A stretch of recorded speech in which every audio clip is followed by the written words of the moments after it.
to the Not All Love and Life podcast. I'm your host, Romy Moreno, and today we have Spencer Murray from Soul Mushrooms. Welcome.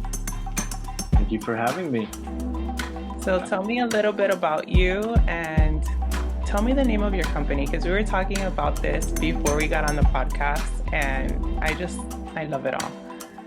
Yeah, so Soul Mushrooms, SOL, that it's really an acronym. It can be interpreted many ways, but to me, it means seeds of life, and the symbol in the O in soul is the seed of life symbol, and it's something that really resonated with me because mushrooms truly are seeds of life on Earth.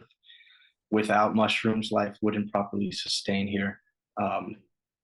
It's the beginning stages of life, the end of it, nothing would decompose. The first organism here, most likely the last ones. They're just so much more important than most people really understand. And once I caught on to that, I really learned about the fungi. I was hooked. And once I came up with the name, I knew exactly the direction I needed to start taking this. I love that. So tell me how you got into it, your story. Why mushrooms? For sure. So before I was in agriculture, which was also right before mushrooms, I was a chef and I was in Palm Beach at Stage Kitchen and Bar. I was a sous chef there, and we were buying mushrooms off of a local farm, as well as other produce.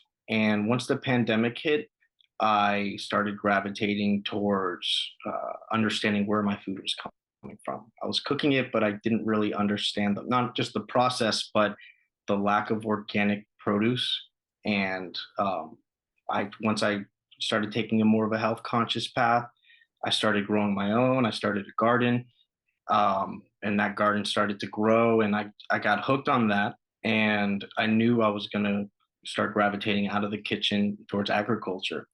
So I reached out to this farm. I reached out to a lot of them trying to do an internship or apprenticeship, and I continuously got turned down because of bad timing until the following year. Gratitude Garden Farms reached out to me and they said, "Hey, we need help, and now's the time." So they trained me in, and after a few weeks, I was full-time farming. I had some of my own experience learning on my own, and they had a mushroom department there, and I didn't really play a large role in that. I was doing some inoculations and harvesting in the farmers markets. And in order to be able to sell a product, you really do need to be knowledgeable.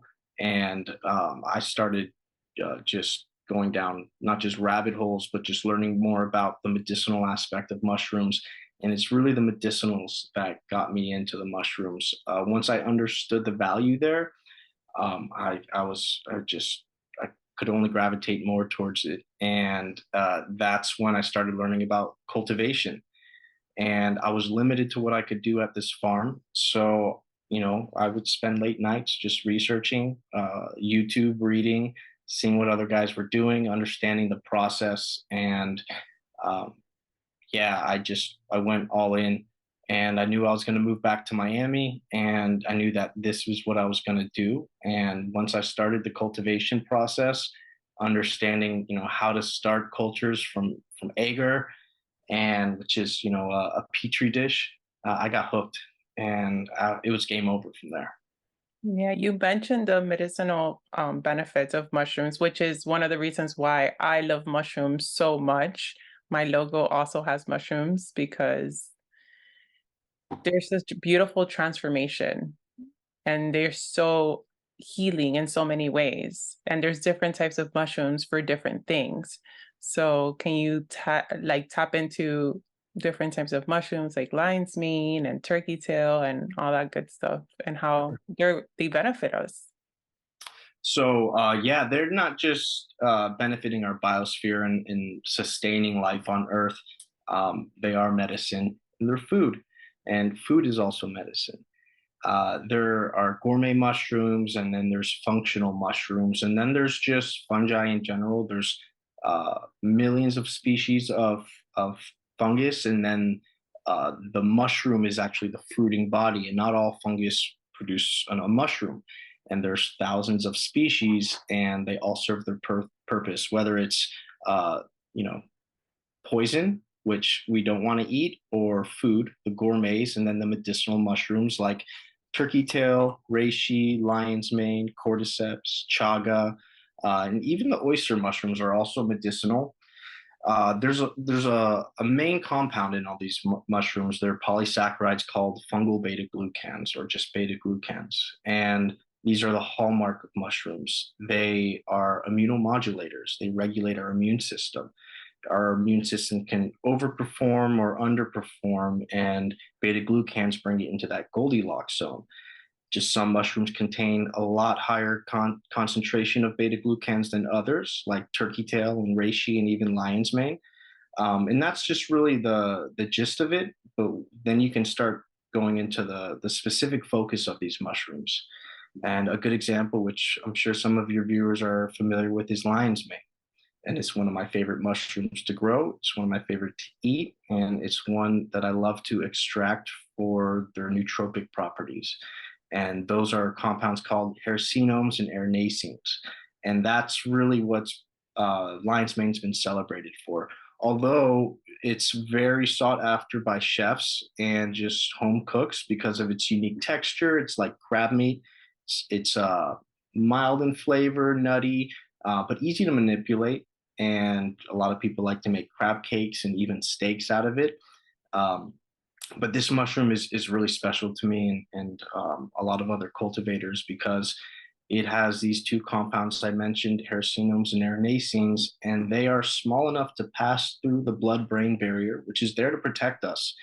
But in this case, these compounds can pass through and promote the synthesis of nerve growth factor, which is essentially neurogenesis. And as we get older, nerve growth factor will decline. And nerve growth factor is what supports our memory, our focus, our overall cognitive functions. And this mushroom is creating that in our mind, in our brain.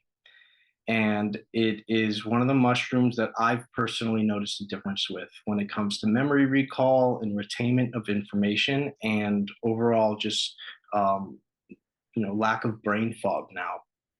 And that's why this mushroom is so celebrated. It's been in the spotlight. It's the most popular medicinal mushroom, but this is just scratching the surface. You have turkey tail, which is also an amazing mushroom because turkey tail is now being used throughout the chemotherapy process of cancer. Turkey tail has the highest concentration of beta glucans, those immune regulating properties, but it also has two compounds, PSK and PSP. These are a type of polysaccharide that are known to aid in the process of cancer treatment. So that actually started in Japan, and now it's made its way into the West, and it's the most researched mushroom out there. And another one of my favorites is reishi. And reishi mushroom is so unique. I'll actually bring an antler, which I'll explain what that is, out. And reishi is known as the mushroom of immortality or the mushroom of 100 diseases. And this mushroom is so cool because not only has it been used for thousands of years, I think the oldest known record of this mushroom dates back to about 220 AD. Wow. But it's I mean it's ancient medicine, and Cool. Mushrooms it's are I just know, so cool. Like I'm just so fascinated.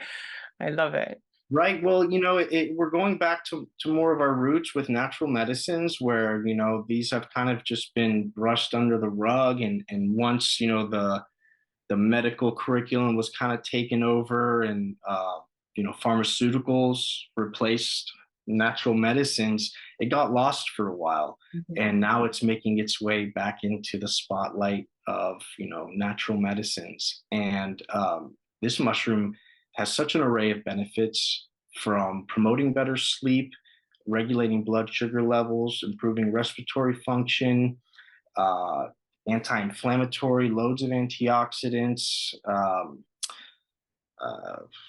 so many, I start to forget. But There's that a list, very calming effect too.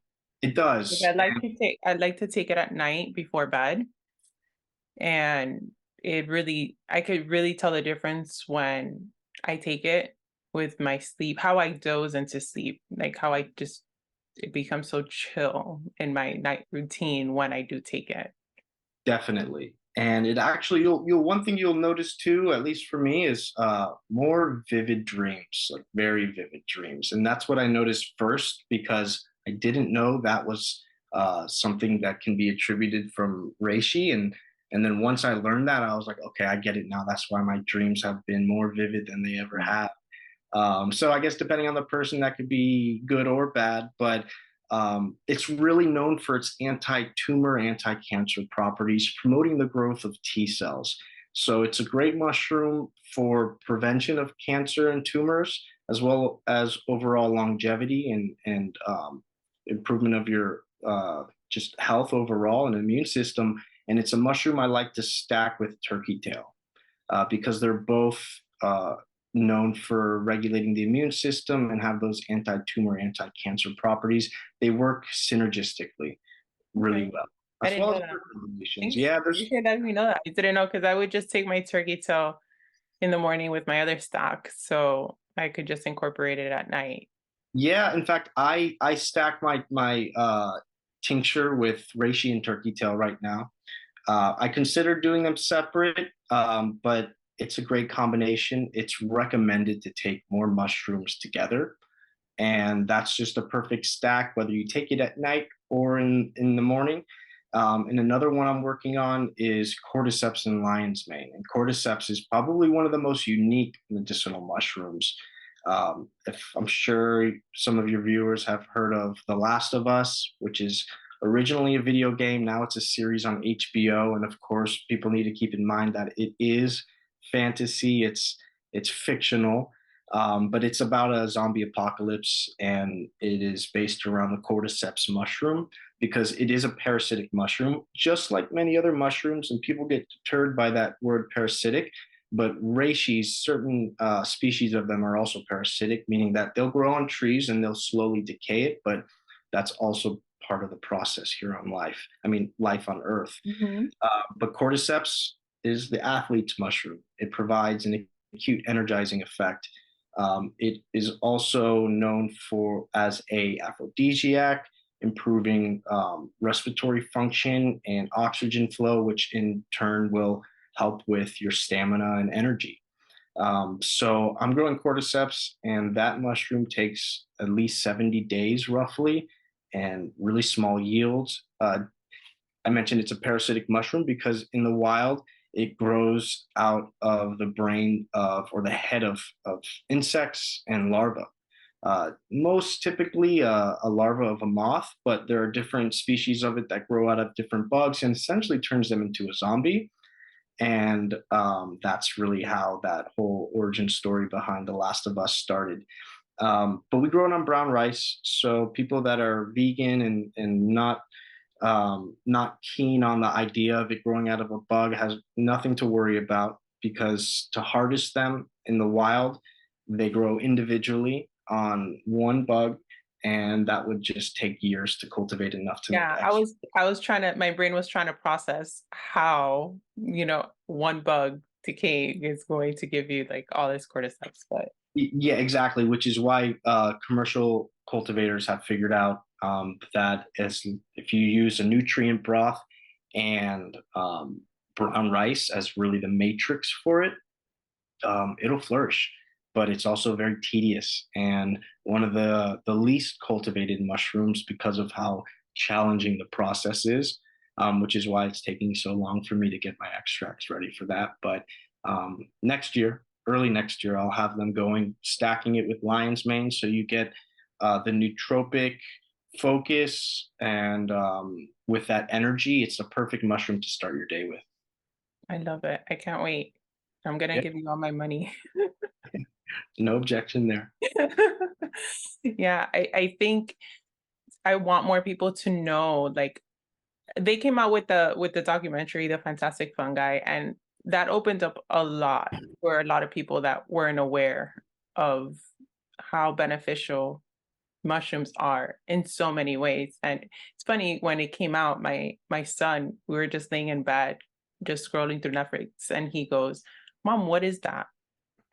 And I told him, "Oh, it's a documentary about mushrooms." And he was just so intrigued. He was like, "I want to watch it," without me like trying to condition him in any way.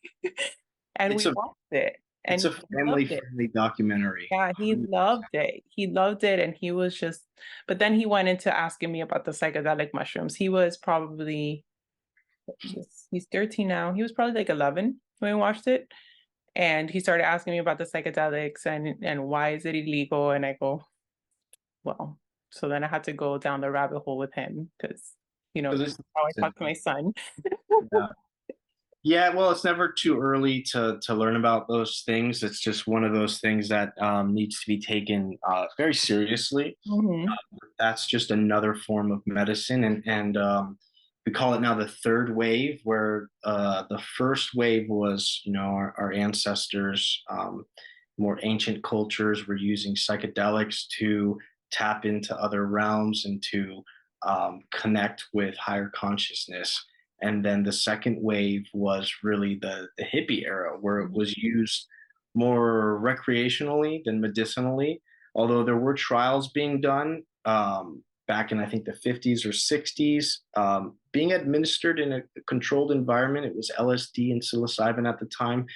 And my assumption is that they figured out that this is really beneficial. So we need to um, kind of keep quiet for now. And then it ended up making its way out to the public recreationally. And um, I wouldn't necessarily say it was abused, but in some cases, yeah. But now we're going on to the third wave, where psilocybin is being administered by medical institutions like Johns Hopkins, and even therapists are giving it to their patients, whether it's a microdose or a macrodose.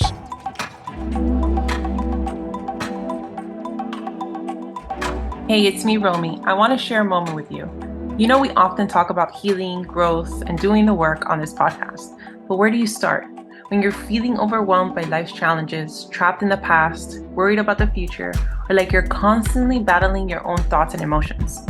Living in a reactive state versus response, passing up opportunities because of lack of confidence and fear, not knowing how to set boundaries with others, but most importantly with yourself. That's why I created my Healing the Root Cause program. It's for those out there feeling overwhelmed and yearning for change, connection, authenticity. Pretty much, you're tired of your own shit. Together, using my proven root framework, we'll recognize your triggers, overcome the past, operate with confidence, and transform your life. As I say, it's not all love and light, and this healing journey is about confronting the shadows and embracing the mess, but still loving yourself through it all. I'll be right there with you, guiding you on this journey, every raw moment, every breakthrough, every step of the way. So if you're feeling that tug and want to apply to work with me, fill out the application in the show notes and we'll see if we're a good fit for each other and take it from there. Either way, I'm rooting for you. Ready. So microdosing and macrodosing, two totally different aspects of psilocybin that are both used medicinally these days. Macrodosing, or taking a heroic dose, as Terence McKenna would say, is going deep and really having an out of body experience. And now you have medical institutions like Johns Hopkins administering this to patients who are facing terminal illness, PTSD, addiction, and just certain depression rooted problems, really. And the outcome is incredible. Yeah. People are no longer in fear of their imminent death, or they're no longer addicted to some type of substance. And some of this happened overnight for some people.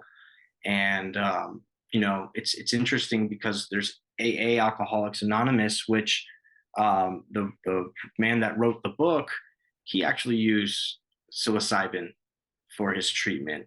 And for some reason, I don't know why, it wasn't acknowledged in the AA community.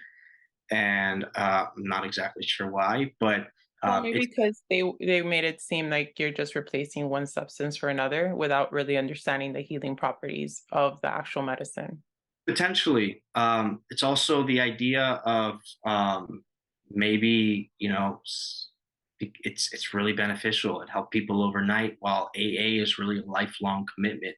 Right. And I don't know if they want to keep people in the program or what.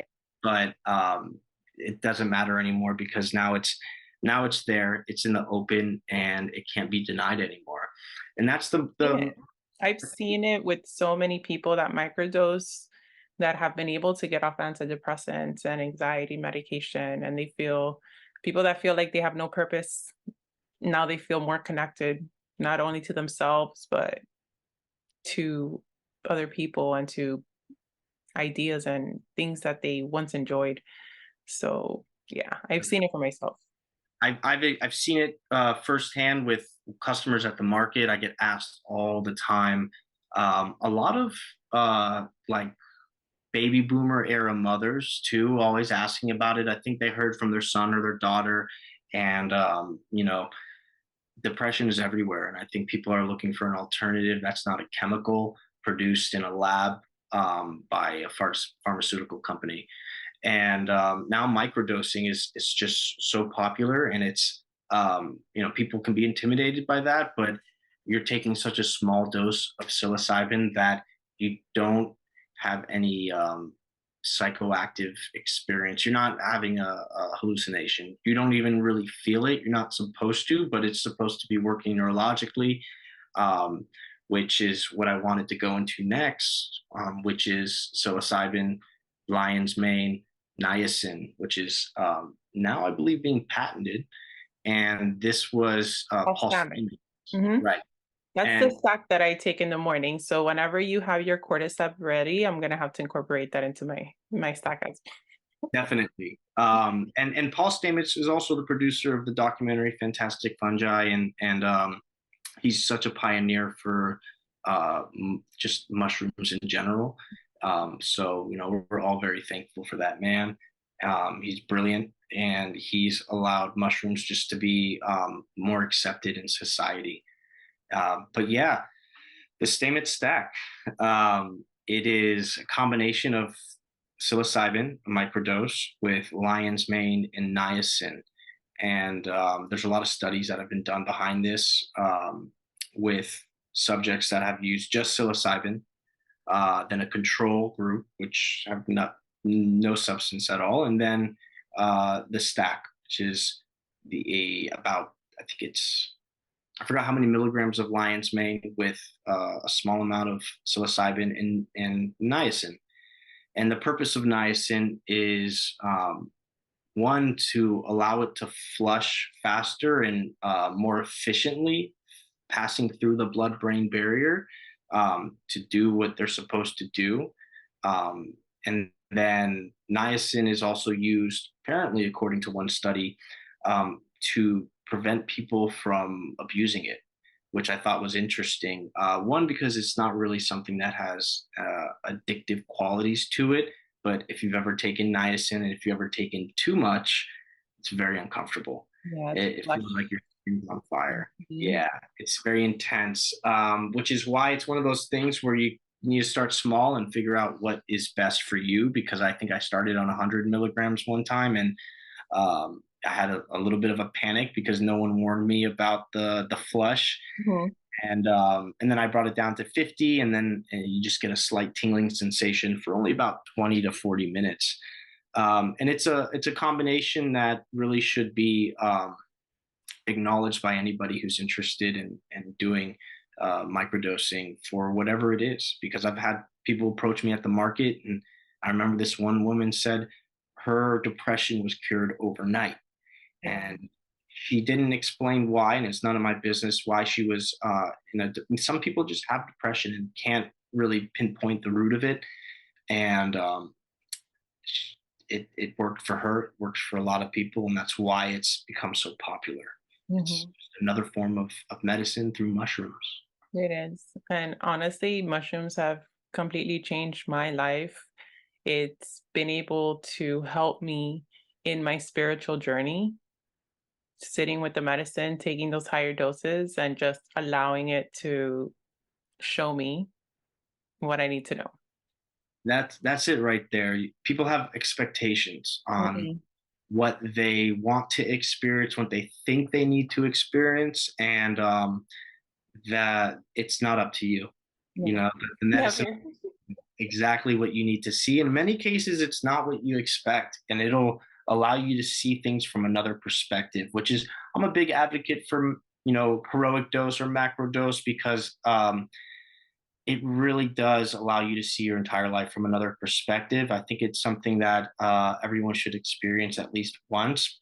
It'll turn an atheist into a believer of a creator, an almighty of some sort. And then that was the first time I understood the feeling of oneness, that there's a connection, that we're all connected to some source. Yeah.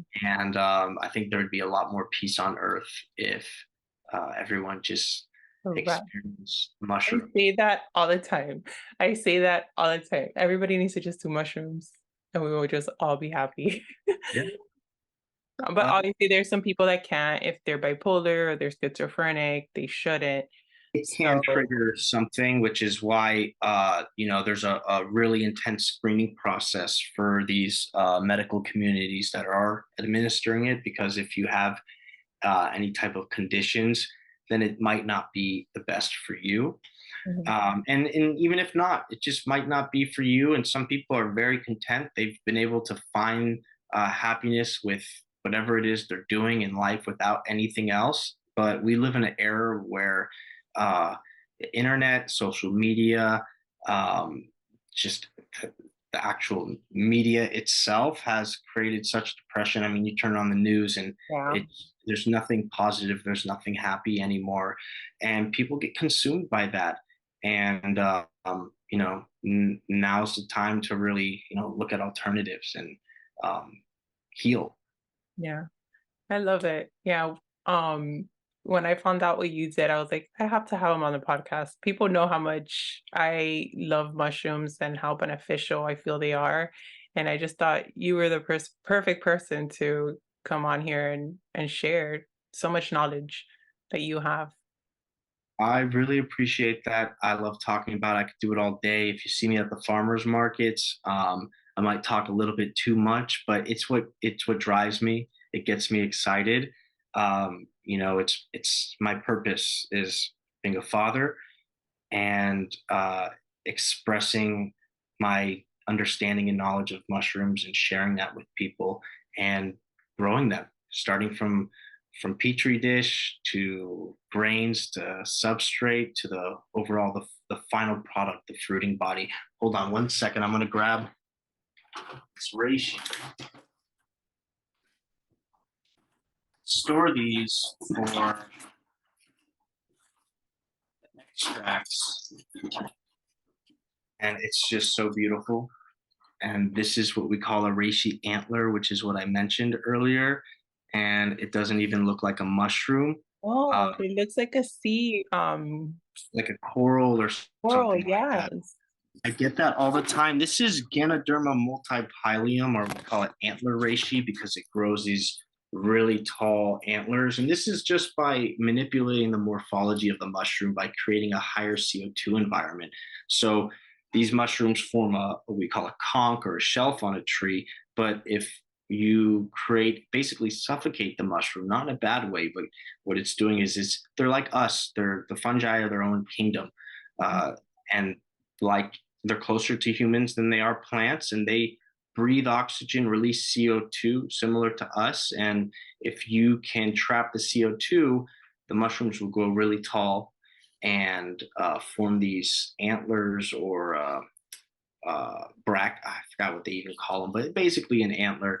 And it looks so cool. You get a higher yield. This right here is black reishi, which the tent right behind me is actually growing a bunch of that right now. I've Uh, never seen such a thing. yeah, it's got its own natural luster, which is the name Ganoderma lucidum has come from, which is the scientific or Latin name for reishi, which means the shiny one or shiny skin.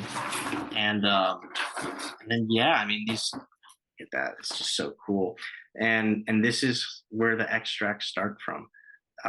This is the final product. I dry them, I grind them to a powder, and then uh, the extraction process begins. I'm getting excited I'm like, I want to go see you work. I just want to stand and watch you. Yeah, so I mean, I try to showcase as much as I can on my Instagram, but sometimes I forget. This one's cool because see how it's growing in another direction. Yeah. It's photosensitive, it'll grow towards light, so you can manipulate how it grows. But you're always welcome to come by and check the setup.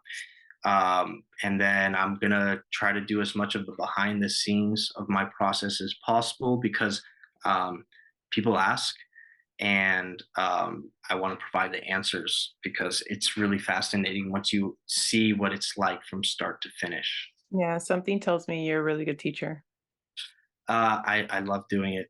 That was my thing in the culinary industry. I was always training the new guys. Even on the farm, I was in charge of the volunteer program. You know? Because I love to share information, especially things that get me excited, because I, in return, hope that others appreciate it just like I do. I love that. So, where can people find you? So on Sundays, I'm at Pinecrest Market. That's an awesome market. That farmers market has some really cool vendors. It's at Pinecrest Gardens. On Saturday, I'm at Key Biscayne Community Church Farmers Market. Smaller market, a little more exclusive because it's on the island. But if you're in that general area, find me there on Saturdays. And then in January, I should be starting at Coral Gables Farmers Market, which is only about 3 months. And the only way for me to make that happen is find somebody else that can work that market. So if you know anybody, if you anyone here listening is interested in learning about mushrooms and selling them to our local communities, I'm looking for help on Saturdays starting January. So hopefully I can make that happen. And then check out my Instagram, soul underscore mushrooms, SOL. And you can follow me there and see what I've got growing on and learn a little bit more about my process. Growing on. I love it. Cute, right? I love it. It's so amazing. Well, it's so nice to have had you on here. I'm sure my audience have learned so much. So thank you. If Very there's cool. anything else you want to say, go ahead. Um, yeah, just to your viewers, if you want to learn more, don't be a stranger. I'm very receptive on Instagram. I want to showcase a little bit more. I need to start my website, which is a bit expensive, but it's important for me because I want to start selling my extracts through there. Um, I get questions all the time and people asking how they can order them, and I'm doing it through DM, but I want to make it a little bit more legit. So to anyone listening, find me on Instagram, reach out to me, or find me at the farmers market. And if you want to learn more, um, that's where I'll be. Awesome. And I know the perfect person for the website. Don't worry. He handles my podcast, so he'll be editing this. Awesome. Yeah, Yeah. he's amazing. Well, thank you guys. Feel free to share this episode with everybody so they can learn how to incorporate mushrooms into their own lives. And remember, it's not all love and light.